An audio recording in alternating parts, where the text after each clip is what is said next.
Hello and welcome back to the IPA's Looking Forward, a weekly podcast of debate and discussion about politics and ideas. This week our focus is economic growth. Wouldn't it be nice to have some? We're asking why we're grinding to a halt in Australia while the US is going gangbusters. Might that have something to do with the policies implemented by the respective governments? We have a special guest from the US here to talk to us about that and give us some of the background. We'll be focusing on red tape and tax cuts and such matters. And then we will still have our books and cultures segment.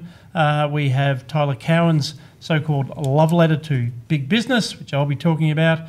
We have the new Steven Soderbergh movie, The Laundromat, a classic work of sci-fi by Neal Stephenson, a very relevant book called Why Australia Prospered, The Shifting Sources of Economic Growth, and much else besides. I'm Scott Hargreaves, editor of the IPA Review, joined as always by my co-host from RMIT University, Dr Chris Berg. G'day, Scott. Today, our Director of Policy, Daniel Wild. Director of Research usually, but today I'll take on the policy role, no problems. I got policy on the brain. Director of Research, Daniel Wild. It's all the same. Policy outcomes, that's what we want. And it is my great pleasure to welcome our special guest. His title is Director of Policy Analytics at the Mercatus Center, which is a Washington-based think tank affiliated with George Mason University, and it's my pleasure to introduce Dr Patrick McLaughlin. Thank you. It's my pleasure to be here. It's great to have you in Australia as a guest of this podcast, as a guest of the IPA, and look forward to hearing more about what you'll be doing this week in Australia. Don't forget, this podcast is brought to you by the IPA. If you're not already supported, please do go to ipa.org.au, join or donate, and if you're listening to us on an app, this is your chance to give us a 5-star rating. Dr Berg, talk to us about red tape for a start, Sure, please. I'd be delighted to. How long do you have? It's really exciting to have Patrick in Australia because the work that he's doing, which I'll ask Patrick to explain in a moment, but I'll give a bit of context. We've gone through cycles of red tape and deregulation reform in this country for the better part of 3 decades now. We obviously had the deregulation movement, but since the deregulation movement of the 70s and 80s, we've realised that what's really slowing down the economy seems to be this accumulation of small restrictions on economic activity. So minor things or things that look minor but in fact make it really hard to build mines, to build buildings, to start businesses and those sort of things. So governments figured this out about 2 decades ago, and they started trying to chip away at the built-up regulations, but they found it really hard to do, in part because it's really hard to figure out what you have done. How do you cut red tape when you don't know how to measure the burden of red tape? So governments have tried to figure out different ways to do that, and the Australian government for a long time has been making guesstimates about how much red tape costs the economy based on how long it takes to fill out forms and so forth. But that has some serious problems, and I think we've seen how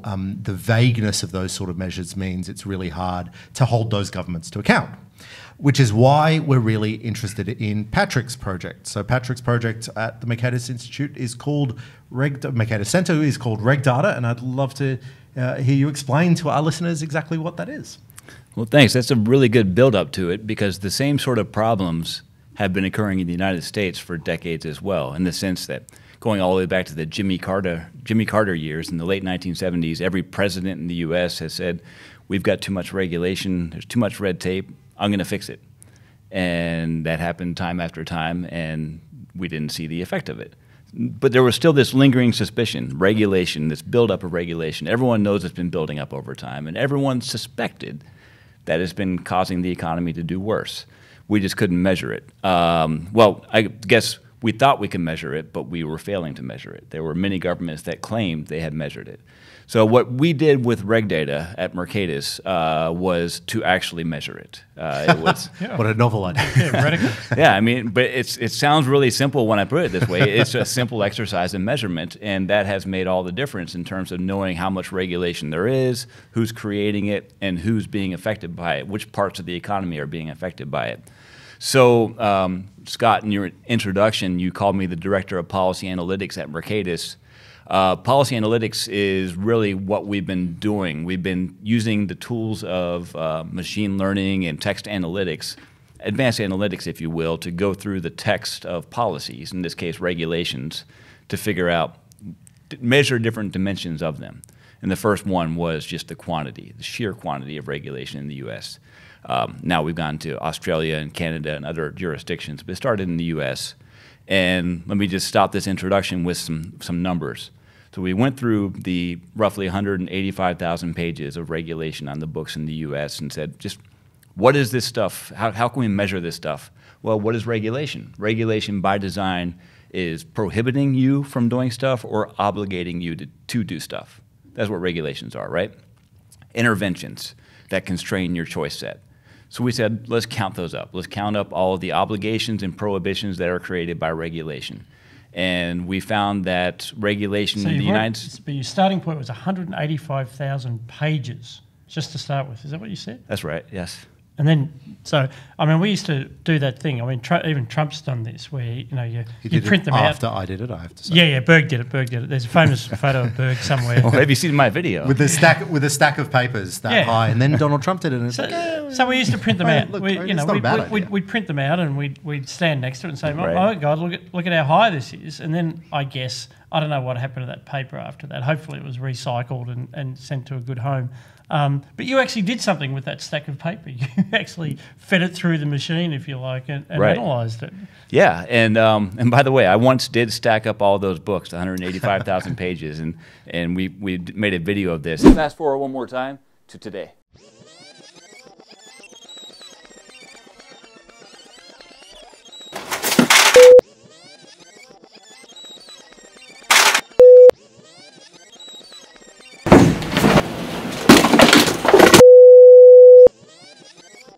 And at one point, the wall of books almost fell on me, which makes me the only person probably that can make the literal claim that I was almost crushed by regulation. But we analyzed the content of them. So we didn't want to just count pages. We wanted to know, like I said, prohibitions and obligations. We found that there's over 1 million prohibitions and obligations in regulatory text just at the federal level in the United States. And that was just kind of amazing, right? Yeah. Your introduction to red tape was this sort of all these small little effects that are building up. This is not a death by 1,000 cuts effect. This is a death by 1 million cuts. So once you've got that that new data, what can, and maybe we'll bring Dan in here. So once we know how much regulation there is, what can we do in response? Well, there's a few things. One of the strategies that's been used, which is a fairly blunt type of tool, but it's a 1 in, X out type of approach. So you have, for every new restriction that you bring in, you've got to get rid of 2, you've got to get rid of 5 existing ones that are there. I know they did that in British Columbia, the province in Canada. You can also just do that with rules as well themselves, rather than having to do restrictions. So the main reason why that is a good tool is because it places a binding constraint on the bureaucracy. So it's not a perfect tool, it's not a nuanced tool, it's not all the answers, but it does mean that there needs to be some serious evaluation given to the value of what you're bringing in, because you have to take 2 things out. And I think the main lesson from British Columbia, which really pioneered this from 2001 to 2015, was the longer you go, the better it is. So they only got a very small reduction to their red tape burden in the first year, but after 3 years, they had about a 1/3 reduction to their total regulatory burden using this 1 in, X out approach with RegData. So that seems to be the most promising approach. And also the benefit is because it's a set and forget tool. So you can run it in the bureaucracy. It can go on a bipartisan approach. It doesn't really matter who's in government. You don't necessarily you need leadership to set it up, but you don't necessarily need leadership to keep it going. It just sits in the bureaucracy and can keep running. It just becomes one of the things they're measured against. It becomes one of the things, and you embed it in the policy process. So you have processes already that you're required to undertake in the bureaucracy when you're introducing new rules, regulation impact analysis being one such example. Now, I would argue that that particular tool is not very effective at reducing regulation, but it is still a tool that's already embedded in the policy-making process. So you can put this 1 in, 2 out approach into that process as an example. So it's easy to embed within the existing bureaucratic structure. So Patrick, Dan's raised British Columbia, and British Columbia was really the first example of this being used? Yeah, so I got to correct a couple of things. British Columbia did start this in 2001, and their approach was very similar to RegData, but it wasn't RegData. RegData didn't exist until 2012.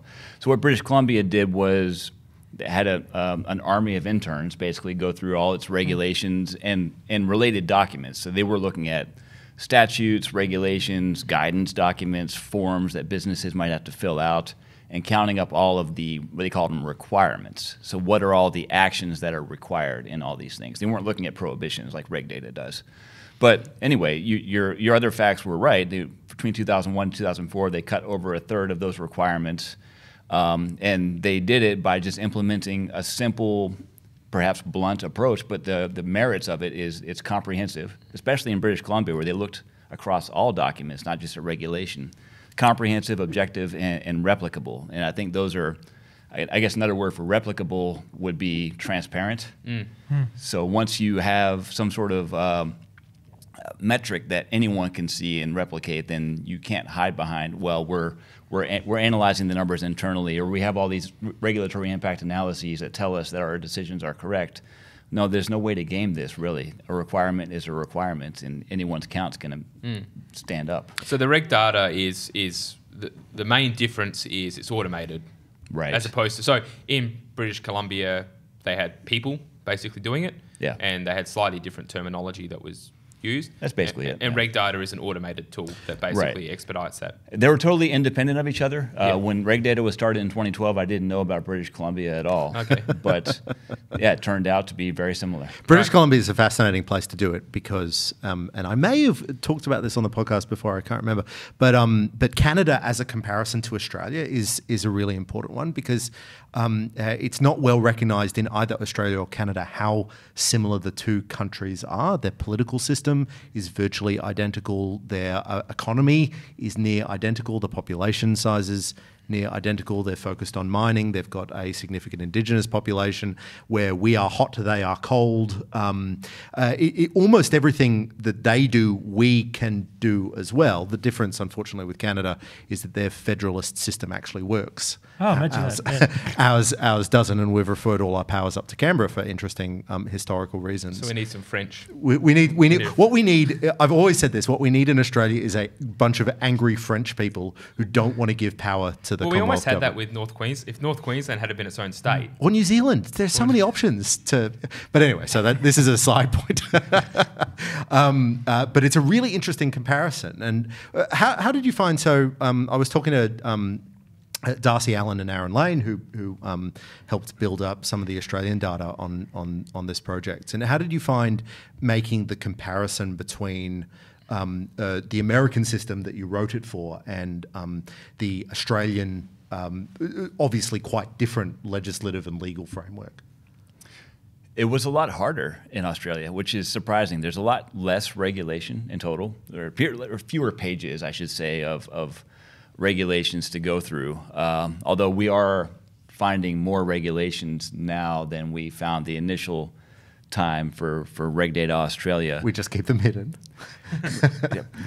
For better or worse, that used to be the case. Well, the way we're taking these documents off of websites, and how the website is built is it's usually outsourced to some IT company or some other group that has nothing to do with writing the regulations themselves. In the early 1990s when it was last made. Yeah. So there's some JavaScript involved in the old version, and Australia recently updated their website, which is how we found some of the new documents. But anyway, going back to your question, it was hard to get Australia's documents just all corralled, all gathered, and a takeaway from that is, I think, when you have a lot more regulations, you tend to organize them better or worse. I mean, and maybe that predicts that Australia's regulations will get better organized as the volume grows. I don't know. That is the kind of focus we want to put on it, and that's certainly what we're referring to. The paper that Patrick is referring to is the Reg Data Australia.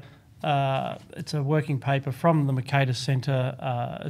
Co-authored, it's Patrick and also Professor Jason Potts from RMIT University and Oliver Shiraus, a colleague of yours. He was at Mercatus when we did this, yeah. He's now moved on. He's working inside the government these days. Oh, the poor man. But hopefully achieving some change. But this was, yes, the first Commonwealth-level analysis of the regulatory restrictions using the RegData tool. And of course, we have been talking about states, and this is a reform process, a technology that can be applied either at the federal level or at the state level or provinces in Canada, and that's certainly something that we're looking forward to talking about in Australia. So this is now a public document, but we're also there's some work going on currently for the states as well.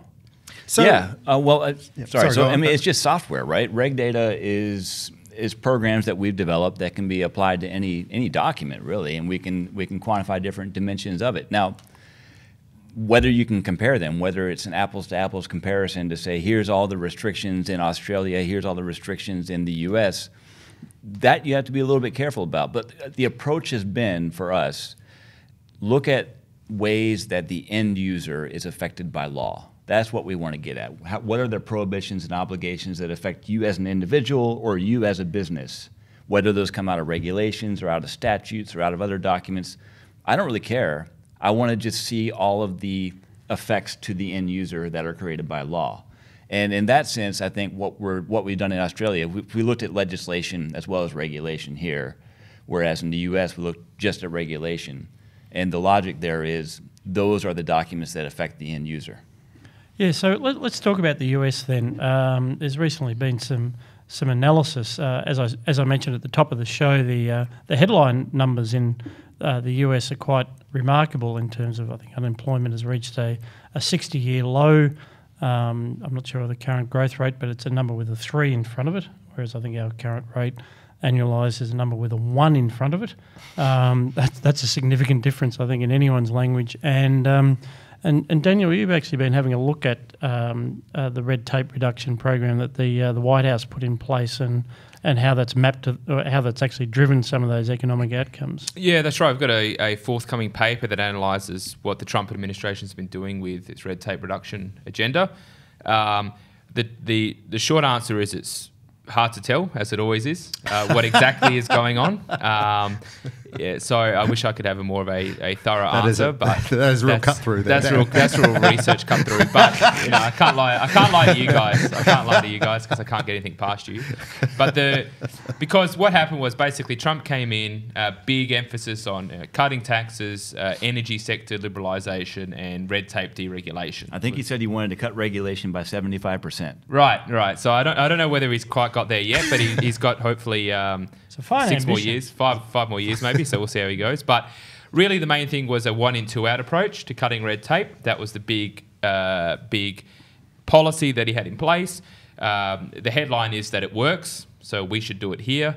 The reason why it works is, as I discussed before, puts the constraint on the bureaucracy to actually look at what they're doing. The caveat is that they then had what's called an executive order, which the equivalent for us would be sort of an edict from the Prime Minister's office, which sort of truncated. Can you imagine? It sort of truncated the ambit of the 1 in 2 out policy to only include major regulations, which are regulations of $100 million impact or more. So when you look at that, it's actually had only on the one in side. But they can have 2 out unlimited. could be any kind of regulation. That's right. So, only if it's big on the way out, but you can get whatever piddly little thing you want. Yeah, that's right. But the qualifier was net zero cost, right? So if it's big on the one side, you have to find equally big on the so it's a net outside. zero proviso, which is quite good. I mean, I would prefer to have a net reduction of X, but nonetheless, net zero cost is okay. There's been a big slowdown to the introduction of major new regulations, both economy-wide and sector-specific major new regulations. If we look at we're talking about regulatory restrictionist clauses, I believe Mercatus put out some analysis saying there was the fewest new restrictions added in Trump's first year compared to any other administration going back and including Carter in 1977. The total pages of new legislation introduced in Trump's first year was a significant reduction on the Obama year and the biggest cut annually on record. I think records go back to the 1930s. So if we look at this and we take it as a whole, what we can confidently say, there's been a marked slowdown in the introduction of new regulation. There's been some cuts to some big regulatory items, and there has been a good flow through into the economy. When you talk about the economic growth figures, there's also been an uptick to private sector business investment, which is very important, highest level since 2007 as a percentage of GDP. And also manufacturing sector, has been about 400,000 net jobs created in the manufacturing sector since the end of 2016. Now, I'm not saying that's all because of red tape. There's the tax cuts and the energy side of things, and there's general economic conditions that are independent of government. But it's an important tool in the toolkit. And the thing that really drove it, I think, was Trump's vision and leadership. He was really pushing this as something that he wanted to do along with tax cuts as a part of his presidency. So it's been a successful agenda. Patrick, how should we expect the deregulation to show up in the economy? So should we expect it in, should we be looking in the aggregate growth statistics? Should we be looking at business startups? How do you see the benefits of this sort of red tape reduction program? So I think you can have two lenses here. That you can zoom in on the effects of specific deregulatory actions. So the obligations that were created by previously existing regulations and removing those, and you can sometimes instantly see changes in prices and services because those constraints are lifted within that specific industry. But then in the more macro sense, once you zoom out a bit, I think what you have to look at where the long run effects will be is how investment choices are made. It's in the long run, the drivers of growth are those things that increase productivity. And a main driver of productivity gains are investments in things like R&D, but also just expansion of businesses, new machinery, and the like. Business investment, growth doesn't happen by accident. It's a deliberate choice.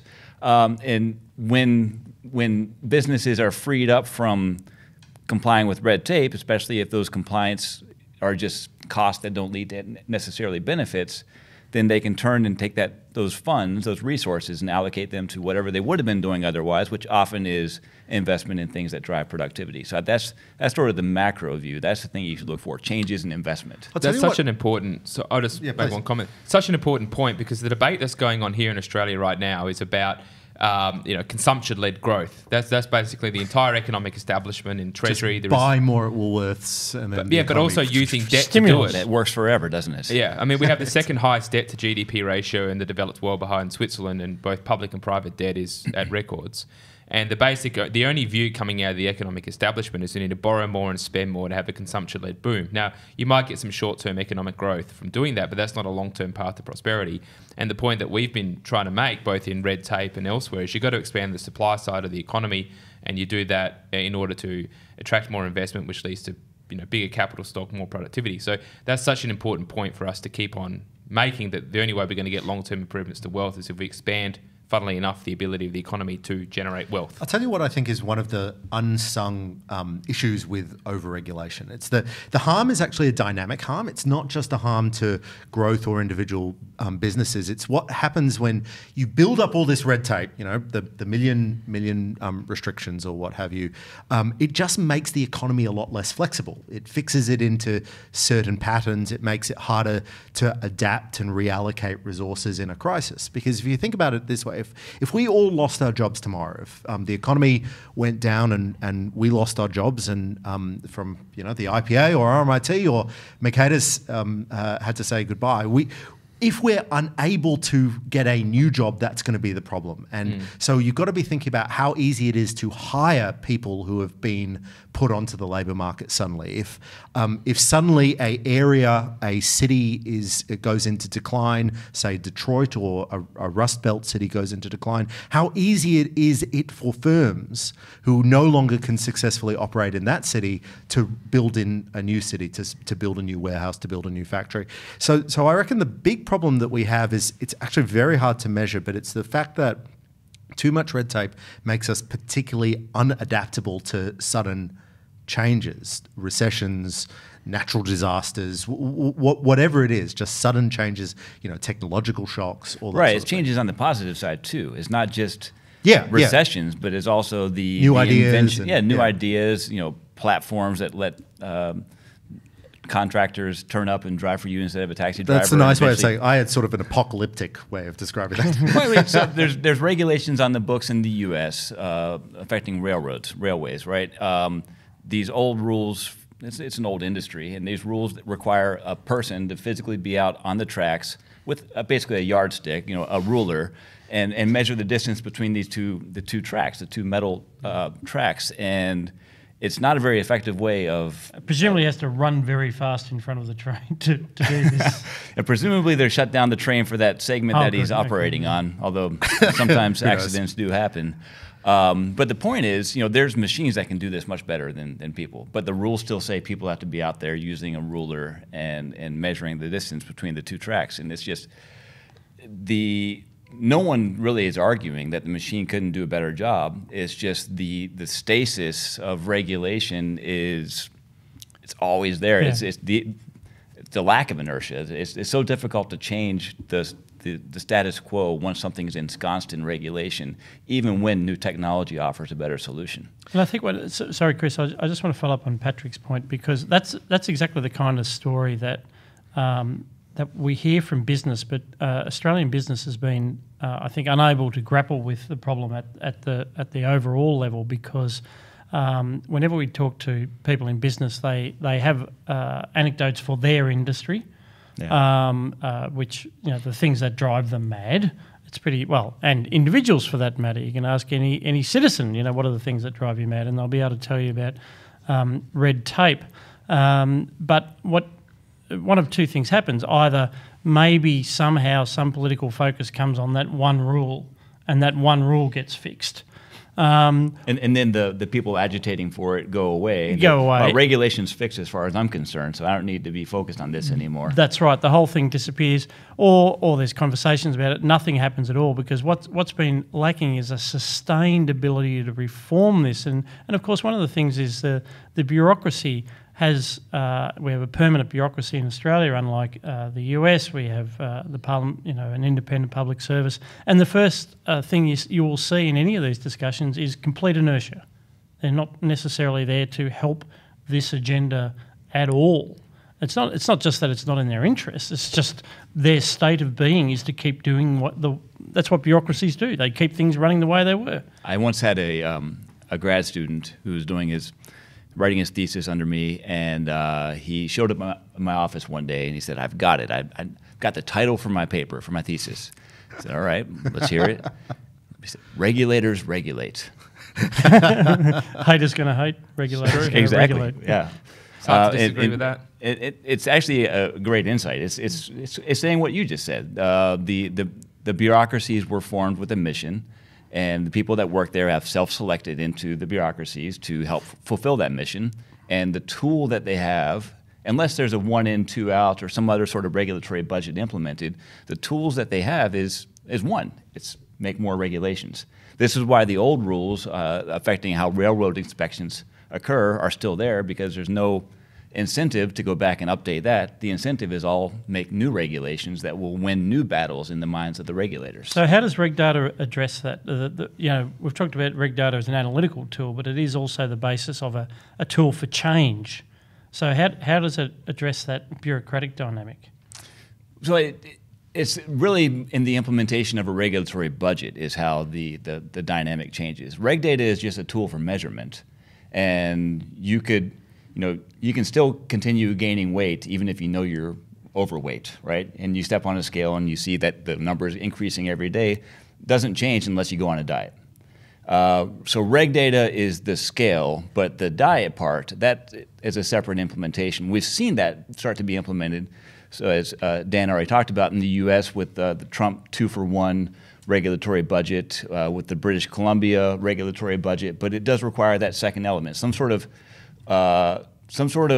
tool that makes regulators have to go back and get rid of existing regulation in order to be able to make new regulation. It's a really powerful tool from an institutional perspective, because we keep trying to think of ways that we can formalise or make permanent, or at least make concrete deregulation approaches. And it's not just, and the problem that we've had is certainly the case in Australia, and I believe in the United States, that you get a government and the government comes in, and it almost always in Australia comes in with a promise to have a deregulation agenda. And I was always really struck by Australia's first deregulation minister. Minister of Deregulation was Lindsay Tanner in the Rudd government. And that was not the most deregulatory government we've ever had by any stretch of the imagination. What year was that for the So American that was year? 2007, and the Rudd government was a Labor government.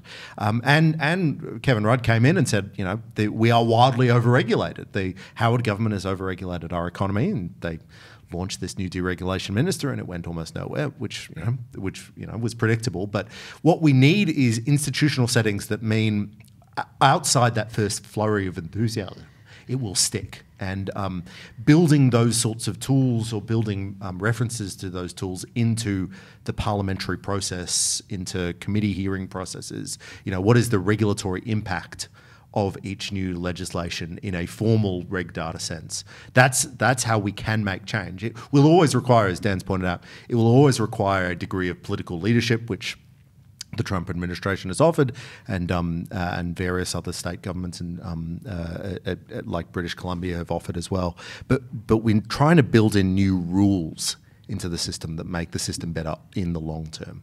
I like the idea of the diet, if you like, because it's saying to the agencies, which are the ultimate source of all of these rules, we just want you to lose weight. And look, we're not going to tell you whether it's the keto diet or the 2-5 or the 18-6 or what. It's just you figure it out. But we will watch. But we will watch, and it is time you get on with it. You know, sort of, and like telling anyone they've got to lose weight, the initial reaction is perhaps resistance, and then ultimately over time they start to see some rewards, and they can actually get on board. Yeah, that's what we see time after time. I mean, for the handful of times we've seen regulatory budgets implemented, that is, the story starts in British Columbia again, where there was stories of initial resistance from the rank and file career civil servants, but once they realized that, like you say, Scott, they're in charge of figuring out where the red tape is, they're in charge of figuring out which regulations aren't working, and once they started cutting those and seeing that the industries they were regulated weren't negatively affected. In fact, and some stories are that things got safer, things got better in terms of the sort of outcomes that the regulators are trying to achieve. Once they saw that, then they really bought into it. Then it became a game of how can we find more red tape to cut, because this is fulfilling our mission. Yeah, no, and they should win prizes. There should be and they did competition. No, okay. In British Columbia and other places too. They harnessed competition, right? So having one ministry face off against another, and the ministries that would cut the most red tape would get these golden scissors, I think. I might have the color wrong, golden or red, but scissors. Yeah. And that would be their trophy for having cut the most red tape. And we've seen the same sort of thing copied in other states that have also done some regulatory budgeting. I love that idea. Patrick, you are Director of Policy Analytics, and the tools that you're using are in the field of big data and artificial intelligence, which is just sort of gibberish to me. But Berg, you're somewhat interested in these things and might even know what they mean. I am. I'm going to ask Patrick to give an explanation of the technical details. But I thought it would be... Cop that, Patrick. I thought it would be an interesting thing to discuss given that we've got Patrick here, because, of course, Patrick is working with the machine learning system for academic work, and this week there was a big dispute in the Democratic debate, in fact, in the United States, between Elizabeth Warren and Andrew Yang. Elizabeth Warren believes that there's been huge upheavals in the economy because of trade. Andrew Yang, who is a sort of an also-ran but a really interesting figure in the Democratic primary, believes that automation is going to erode jobs. Hence, he thinks that we need a universal basic income. You're an academic working in the artificial intelligence space. Why don't we ask with a question first? Are robots going to steal the job of hardworking research assistants? Yes. Yes, they will. But there will be new jobs that the research assistants will fill. So, I mean, it's a dynamic game. I think that the short view that a robot takes your job or displaces workers is just a very short view. There's hundreds of years of evidence that whenever a new technology displaces workers, those workers find more valuable things to do. But isn't there something, and I agree with you, but I think there's a counter argument that what we're talking about here with the new generation of technologies like artificial intelligence and automation and so forth, we're talking about, we're not just building machines, right? Machines that make it easier to move things, make it easier to produce more stuff quicker. We're talking about a different class of technologies that target what we are good at as human beings. We are good at thinking, we are good at being creative and entrepreneurial, and some of the technologies that we're inventing now actually can do that. Do you think that this is just more of the history of machines, or and you don't buy that there's a significant step change? There's a significant change, or you're not worried about that, or? Yeah, I think I'm more in the former. I think this is just continuation of technological change that we've seen for a long time. I don't buy the notion that AI is somehow all that different from computer programming that we've been doing for decades. Dan, you've been thinking a lot about this. I have been thinking a lot about this, Chris, and it's good to. I'll set it up. You knock it down. I've been thinking about it, but yeah. It's good to have the positivity. I get a little bit worried about AI, and partly that's because I don't know much about the details of it, but partly I sort of read around more of the philosophy, that underpins some of the people working on this, and you do identify a very strong transhumanist streak in a lot of the people in the tech world. So. The conclusion I sort of reach is that they're not necessarily that a lot of people designing these and writing the algorithms, are they really concerned about humans, or is it just about sort of productive efficiency? So in the past, it was never conceivable that, you go from a horse to a car. You're not necessarily, as Chris says, you're not necessarily displacing something that's fundamental to being a human because we have a brain. But then we've got legs too. We've got legs too, but we've still got you can operate with a brain and no legs. Right, but not the other way around. Sure. You can't go with the legs and no brain. So what happens when they take our brains, basically? What happens when you have these really highly sophisticated, automated algorithms and so forth that can do the work that humans, as Chris said, could do? And when that's underpinned by sort of, not necessarily an anti-human philosophy, but certainly one that's indifferent to the future of humanity. And you pick this up in, who's the author of Yuval Harari, who's very big on this, and he's definitely a transhumanist. Like at the end of his book on Homo sapiens, he just basically says, well, the future is we're not going to have humans. And singularity. And that's fine. But that's not fine to me. So that's why I get a bit worried about this. So what is the negative sort of vision of the future that AI displacing humans or replacing humans, at least in our jobs, leads to? There's some portion of the human race that just is not employable, right? Some underclass, if you will, that can't do anything more valuable than what an AI can do, and so they're on Andrew Yang's universal basic income as their alternative. See, I just don't. This is why I don't buy into it, because that's too valuable to just sit there. Someone is going to figure out a way, some innovation, maybe even involving AI, that will make those humans be able to contribute in some way. I don't think that we're going to be that static, that we're not going to figure out a way to take the 20% or 25% that's sitting there unemployed and make them be able to create value.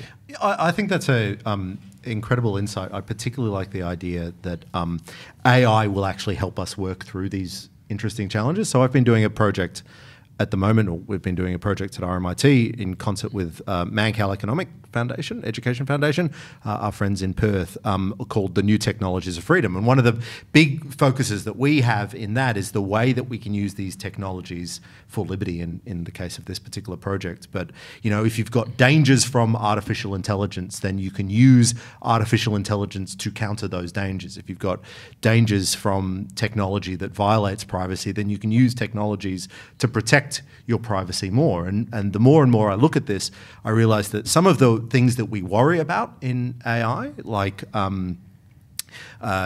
deep fakes. So these videos that allow you to effectively paste someone else's head on something else to copy someone's audio signature, vocal signature, I should say, that make it seem like they're saying something that they've never said. Well, we can use AI to actually identify which ones are fraudulent and which ones are true, or at least which ones don't come up with a signature of being fraudulent. This is like capturing the T1000 and reprogramming it so that it actually but that's exactly it is. As the movie, I haven't seen the new movie, of course, but that's precisely what happens. And I was thinking about this particularly in the case of the Great Firewall of China. So the Great Firewall of China right now is using a lot of AI to try to predict words that should be censored, websites and IP addresses that should be censored and blocked and so forth. And there's a new generation of tools that are actually using AI to predict what the Great Firewall of China's AI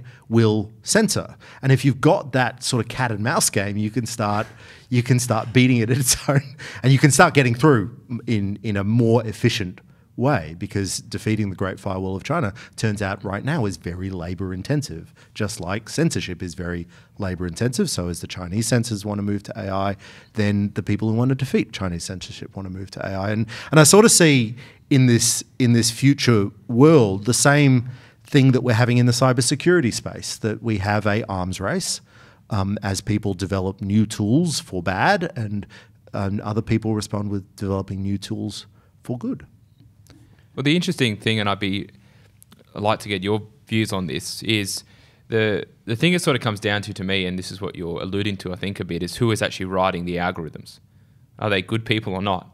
And what I get worried about is I see it's the communists in China, it's the elites in Silicon Valley, it's the transhumanists that are actually writing these algorithms that put us on a path. I see it as a path dependency thing. How do you get out of this path dependency? Now, I don't know whether I'm overtly apocalyptic, but that does kind of worry me. Who are the people actually writing these algorithms? So my claim is that it's a competitive market. Yeah, that's right.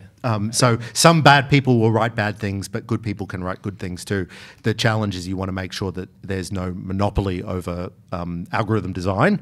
And even in a country like China, there is no monopoly over algorithm design. And certainly we can develop tools that help counter some of those negative uses. Yeah, I'm usually the pessimist in any conversation, so I'm surprised that I'm the optimist here. But I think if there is a situation where only bad algorithms are being created, the market will speak. There will be some bottom-up formation of good algorithms that compete, and I think Chris is spot on. That's the solution here. As long as there's competition, then we'll have choices amongst algorithms. We'll have competition amongst AI. Yeah, I think that's right. But the interesting thing is it's endogenous, because it's the AI that shapes the preferences. So there was an example a couple of weeks ago of a story of Disney was going to be using AI to get rid of certain gender pronouns and things. So it's meant to have all the politically correct words in the scripts. Now, I refer to it as automated Marxism, because they don't do that many scripts. You have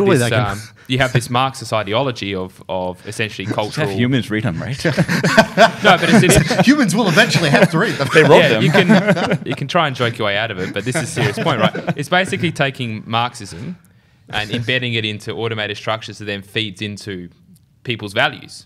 Right, so it's an endogenous. It's an endogenous thing. No, I take your point, but I would say that our response has to be to build libertarian algorithms that we embed into our own structures, and you find it out in the marketplace of ideas, like RegData, which is like RegData, AI technology for freedom. What an extraordinary wraparound. Yeah, brought it right back home, which means you'll find links to some of the papers that we've been discussing in the notes for this podcast. We might even ask our wonderful Josh Stranger to overlay some of the charts, which not surprisingly show red tape going up like that in Australia and actually going down like that more recently in the USA, and the beneficial impacts. We have reached that part of Looking Forward where we ask our panellists for their culture picks, what they've been reading, writing, or listening to. Who would like to lead us off? I'll have a go first. So I watched last night The Laundromat on Netflix. The Laundromat is a movie directed by Steven Soderbergh. It stars Meryl Streep Gary Oldman and Antonio Banderas, and Antonio Banderas is actually really, really good in it. But what it is it's a very disjointed and strange but kind of fun retelling of the Panama Papers scandal. If you recall, back in 2016, there was a release of documents by a Panamanian law firm, Mossack Fonseca, I should say, about basically the network, the large global network of trusts and shell companies that a lot of people, a lot of wealthy people and a lot of businesses have used to minimise their tax obligations. At one stage, this company had about 5 to 10% of the global shell company market. It's a really fun film, as I said, but it's really interesting because I've been interested in the issue of the moral panic over tax havens that we've had over the last decade or so. And the movie, even though it jumps between a large range of effectively just anecdotes, it does point out that some of the richest, best countries in the world are also, quote, tax havens. It's not just the Cayman Islands, it's not just Panama, but Hong Kong and Singapore are sometimes described as tax havens. Delaware in the United States is a, quote, tax haven. So the conclusion that you come to by the end of this movie, and it's not the conclusion the movie wants you to come to, is that what they're complaining about is not tax havens, but tax competition. Yes. The very idea that there could be some jurisdictions that are more business friendly at all. Sinclair Davidson of RMIT and I have written quite a bit about this on the tax avoidance moral panic over the last decade. And last week we were talking about the Morrison government's talking points. So I want to point out that the second agenda item on the Morrison government's agenda is ensuring multinationals pay their fair share of tax. But really, all we're talking about with the Panama Papers scandal and these multinational tax, quote, scandals are optics. It just looks bad. It looks bad, but it doesn't actually reflect any serious problem with the global tax scheme other than it's competitive. It's a market dynamic in a competitive environment. If you want to keep taxes high, well, you can do that, but you're going to lose some of your potential tax income to better places. In language, there's a real determination to break down the distinctions between, tax evasion, tax minimisation, and tax competition. That you go from a discussion about, well, is parking money in temporarily, usually in the Grand Cayman Islands, which is usually done for accounting reasons, actually to avoid double taxation, but arguably facilitates tax minimisation and reduces the tax base and all those things, as opposed to something like Hong Kong, which just has a low tax rate. Yeah, or Singapore. And good luck to them. It used to be the case, about 20 years ago, it used to be the case that you could say there's a difference between tax evasion, which is illegal, and tax avoidance, which is just lowering your tax, like we all try to write off various things on our tax return every year perfectly legally, and in fact the government has set it up so that we can do that automatically. But these days the Australian government certainly, and I believe other governments, have started to move into this idea that there is illegal tax avoidance, which is a deliberate blurring of that both moral and legal distinction. It is perfectly moral and perfectly right to avoid paying more tax than you legally have to. It is, questionable to illegally evade tax. But anyway, so this is actually it's a lefty panicky movie about a moral panic around global taxation, but it's really quite fun. So I do recommend it. While watching it through that lens. Oh, sure. So I'm reading a book that is new to me but not new, which was published a few years ago, called Why Australia Prospered by Ian Mclean, who's a professor of economics at Adelaide Uni, which is where I studied and had the great pleasure. He didn't teach me, but I had the great pleasure of meeting him on a few occasions. So very learned man about economic history, Australia's economic history. Relevant to this discussion, talking about differences in Canada and America and what's happening around the world. A few interesting tidbits that might be new to some people, but what I got out of the book is Australia was extraordinarily rich by historical standards in the mid 1800s to late 1800s. partly the gold rush in 1850, 1860, but actually even before that, from really the early 1800s, our growth rate really accelerated, and this is per capita, very rapidly from sort of 1800 through to sort of World War One. We had a very fast per capita growth rate. Wool was a big part, then gold.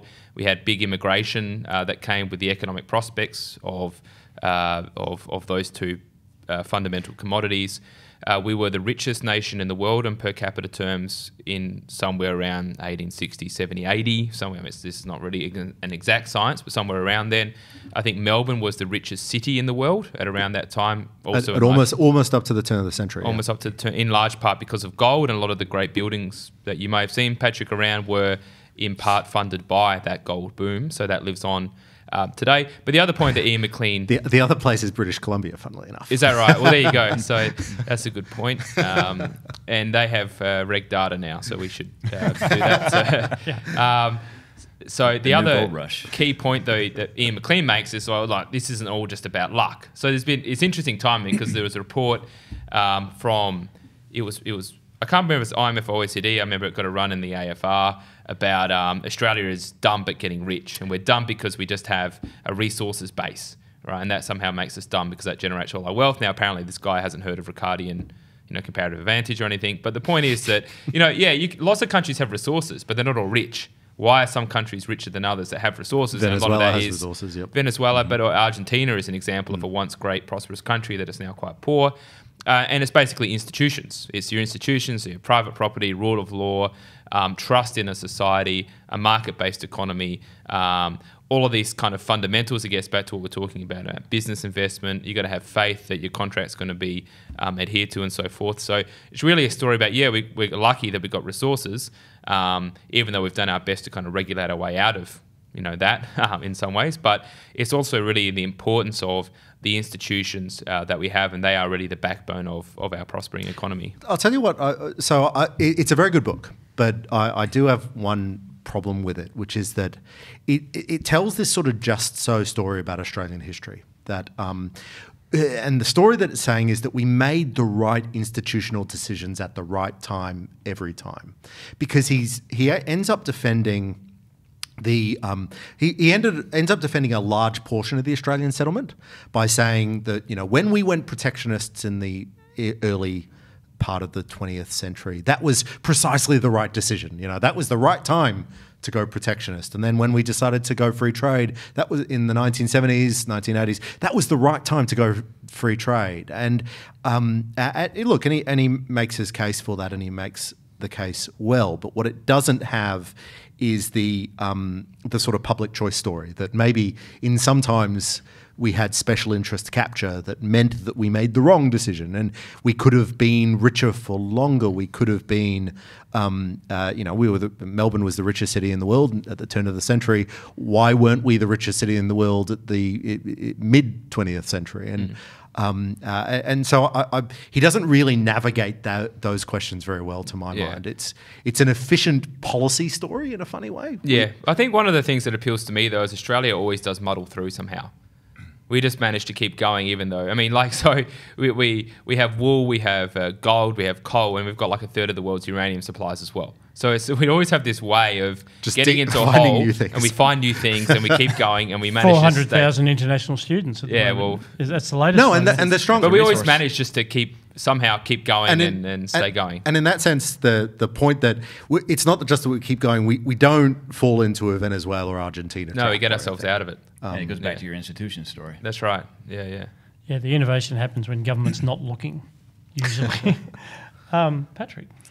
So I recently reread one of my favorite books by one of my favorite authors, Neal Stephenson, the book Dimond Age. Have you guys read that by chance? I haven't.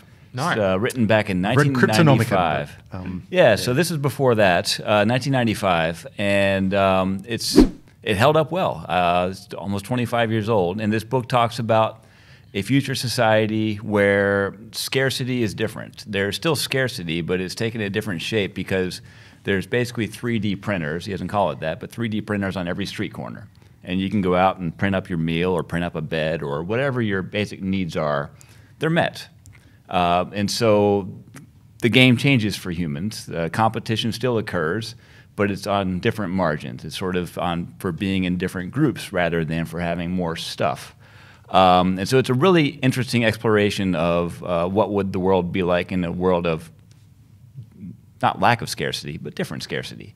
But some other things that are in that book that are really intriguing, especially given when it was written.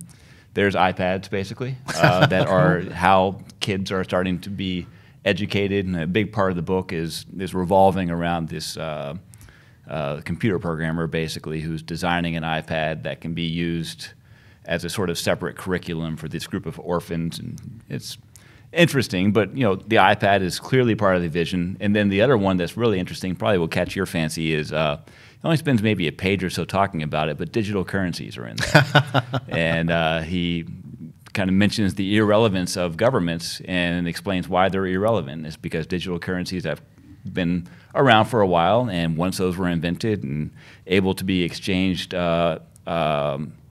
securely, then taxes were no longer a thing. And Scott, I'm happy to talk about that for the next half an hour. Fair currency discussion. That'll be a special episode of looking forward, a special 5-hour episode with Chris, by myself. Yeah, with about half of the people at the IPA. No, that sounds terrific. No, I didn't know Neal. Sinclair Davidson comes on the podcast, and he has his sci-fi favourites that he reels off as well. So one to look at there. My book, I thought in honour of your visit, Patrick, is by Tyler Cowen, your boss. So you better say nice things about it. He's written some great books. Head of the Mercatus Center, and you can listen to him on the Conversations with Tyler podcast, amongst many other things. This one's called Big Business, A Love Letter to an American Anti-Hero. And post-GFC, there's certainly a fair bit of piling on with big business. You may have heard some of it here on this podcast, and you may have heard it from me. It has been a time when, because we are concerned about crony capitalism, about big state, the regulatory agenda being captured, whether by big tech. You can't not worry about, I guess, the banking and finance sector, and whether it's actually adding value to the economy or just capturing value from the economy. And credit to Tyler Cowen, he's met all of these things head on. Each is a sort of a chapter by chapter sort of addressing each of these things that you might be concerned about, and then doing his very best to say, well, you needn't be so concerned. I'm not sure I'm completely convinced on all of them, but say, for instance, CEO salaries. Mm-hmm. So they're obviously... once you get to the the top 100 in the US stock market, they're moderately astronomical. I think the numbers he was quoting, the average was $18 million a year US for the top CEO salaries in the US. Well, that was probably the median, actually. But he said, if you go back and you look at the changes in market value, the CEO's salary, as in comparison to the market value on the stock market of these firms, it's about the same. And he said, you can have some figures about what a CEO adds to market value. And I have a real-world example that I've ripped from the Australian Financial Review. You've done some research. And this actually proves Tyler Cowen's point, which I was reading only last night. So shares in Treasury Wine Estates, one of the market darlings, have fallen almost 9% in early trade after highly respected Chief Executive Michael Clark said he will retire in September next year. God, imagine if he said he was retiring today.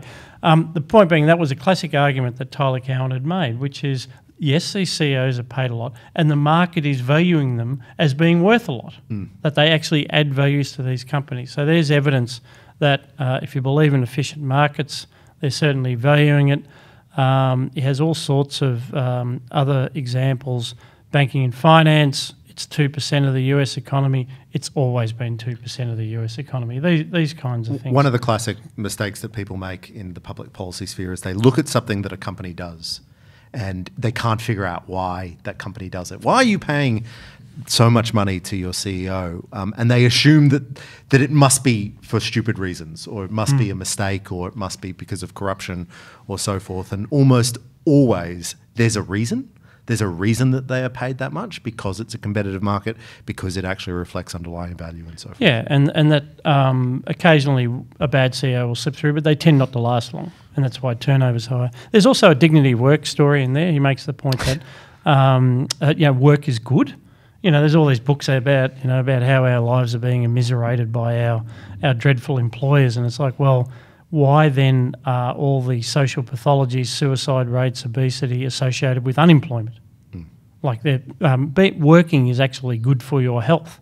And in terms of some of the social dysfunction that's addressed in America in the sort of the coming apart hillbilly elegy mode, he refers to these corporations as oases of stability.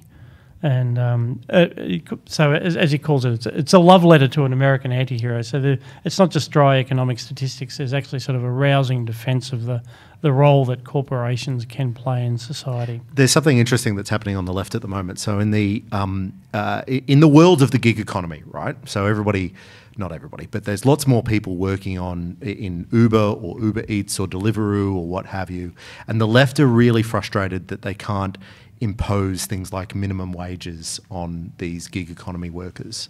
And that's precisely because they no longer work for large corporations that you could target. So on the left, we've sort of got this weird nostalgia for the time when you could have a patrician CEO that could work with the union movement to impose its own standards of what real work looked like. And now that we're moving away from that, there are some people pretty upset. They're a bit lost. But we're not lost. You've been listening to Looking Forward, which is one of the numerous great podcasts from that wasn't really a segue. You are getting better and better. It was a segue until you said it was a segue. Yeah, I know. I lost confidence. I was like, walking with no net under me. Out of admiration. Oh, man, I should have rolled with it. This is some first-class stuff. I should have rolled with it.